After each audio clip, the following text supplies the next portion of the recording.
In this video, we are going to build a real SaaS product hosted on the internet on a real URL using Memex. It's all going to happen in about 10 minutes.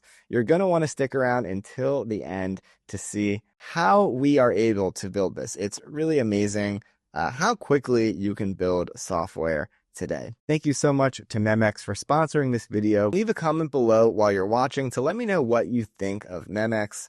I'd love to hear if you think it's something you would want to build with. The product we're going to build is a Things 3 clone, so it's a to-do list app, and I think this is looking really good for a first version.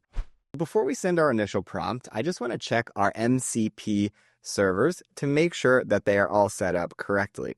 So if you haven't set these up yet, go to the server directory to connect both Netlify and Neon. So just click install and follow the instructions. You might have to create your own account on Neon and Netlify to do this, but it's really easy to get started. Please check out our first video on Memex MCP if you need any help with this. So once that's set up, we're going to go back to our prompt. And the initial prompt that I wrote is that I want to build a SaaS product that has user authentication in a database with Neon, and then asking it to use the MCP we set up. It's always good to reference the MCP if you wanted to use that.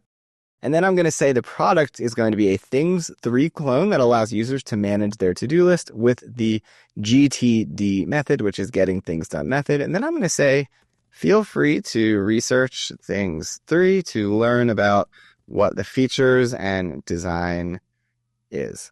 So we're starting the project, and Memex is going to set up the project and start writing the code for us.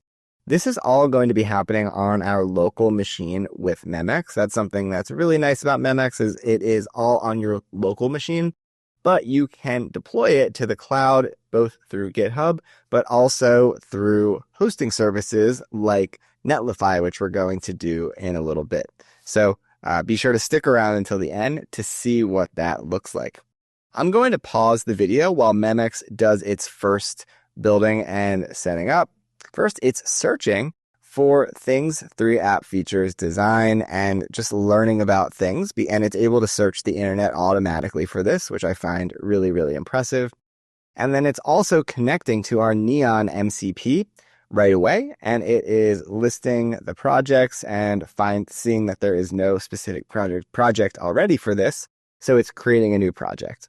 So it's going through and doing all this. I'll pause the video and jump in when there's something to share. And just jumping in, I wanted to show you that Memex looked up the database schema for the Things clone, and based on the research, it understood that Things 3 has these key concepts, which are areas, projects, tasks, tags, and lists. So it designed and created a database schema for that, and then ran that database schema inside of Neon to create those tables. And then it confirmed that it did that correctly. And now it's creating our Next.js project for the actual SaaS. Just to show you how impressive this is, Memex is creating API routes. It's creating components. It's creating custom hooks. If you're familiar with development, then you'll know what all this means, but it's doing this all on its own. So I am not prompting it for all of these individual things. This is really just one prompt in the beginning, and it's doing all of them. So Memex has told us our first version is ready, and what you want to do is it says the application is now running at localhost 3000. So I can go ahead and go to it. And then it gives us the next steps of completing the authentication integration, the full dashboard. And so there's really a lot more that does need to be done. I go here to the landing page. I can see that it's really just this basic landing page with features. If I click view demo, it doesn't even work. So I'm going to go back to Memex and say, great. When I click view demo, I get a 404 page. Let's continue and make the app usable. I'm going to say, remember to use MCP with Neon as necessary. And that's always helpful just to remind the AI that it has MCP access. I find that to be a helpful thing to do. Okay, Memex is still working on building out the fully functional app with authentication, meaning users can sign in and sign out. But the demo mode is working. So I wanted to show you the demo mode just to see the user interface and the design that it created. And I'm really impressed by what this has done. Again, this is like one prompt that it went and built all of this. Remember, it did research about things to like clone it, basically. It's not a perfect clone, of course, but it's a pretty good version of a to-do list app. It has the inbox, today, upcoming, anytime, someday. Like it has all of these things that are also really helpful for the getting things done to-do list functionality. So there's also areas, projects. So it has all of this built into the demo, which is pretty cool. And you can check them off and then they go into the logbook. So that's the demo. And again, it's working here on making this work as a functional app with real users. You can see it's kind of debugging, which is pretty cool to see.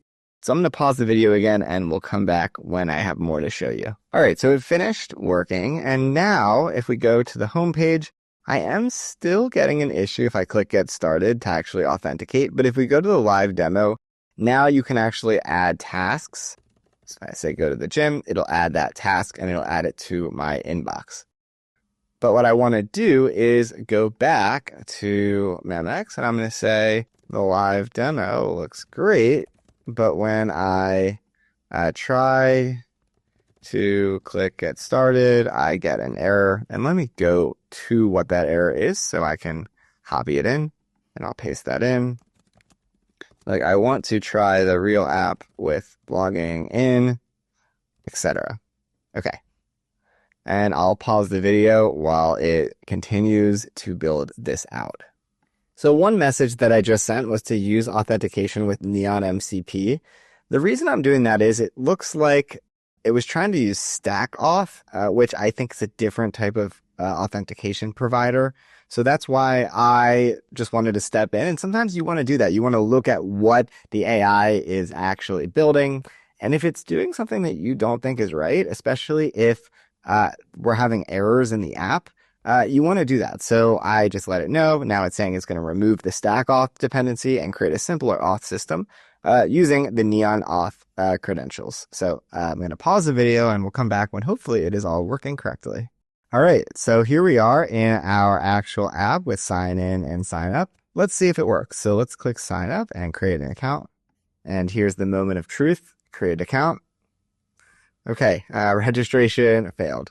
So let's see why this happened. So I sent the message, I just tried registering and got the error, registration failed. And it's always good when you're working with AI products to describe what the error is. Don't just say it's not working. If you do that, you're not going to get a very good response. You want to think about if you're talking to a real person, what you would tell them to try to have them fix it. Something that I think is really cool about Memex is it's trying to fix this authentication. It says it's going to test the registration directly. It saw there was an error, wanted to check the server logs to see the specific error. And then it's coming up with different solutions to try to solve it. So this is the agentic workflow built in here to Memex that I think is really powerful. So now I was able to log in, but we got this error, this console error on the dashboard page. So I'm going to paste that in and say, it's still adding like sample data here, which I'm just going to pause because I don't need that right now. And I'm going to say I was able to log in, but the dashboard gives me this error. So I'm going to paste that in. And then I will also see this next error. And I can paste that. I don't know if I need to do that right now because it might be the same thing. So I'll pause the video and we'll come back in a second.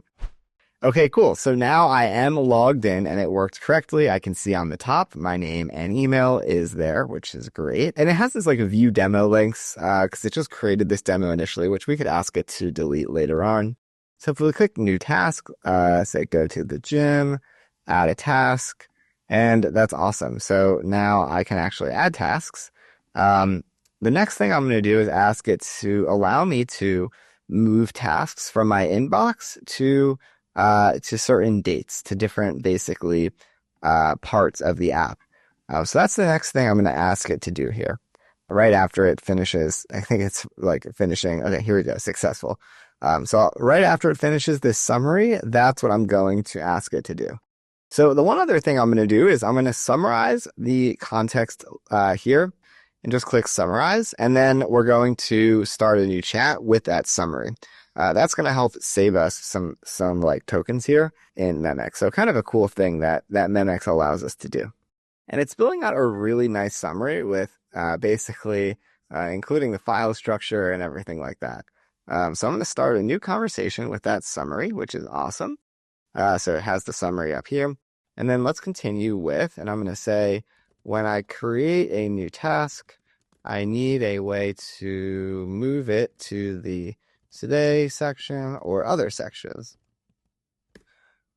So let's see how it does with this feature. Because I think this is like the last big important feature to make this like really usable as a to-do list app. And one thing that's cool to see is I'm still logged in. The server was restarted, and because I'm logged in, the task is still on my account. So it means it's working correctly in the database.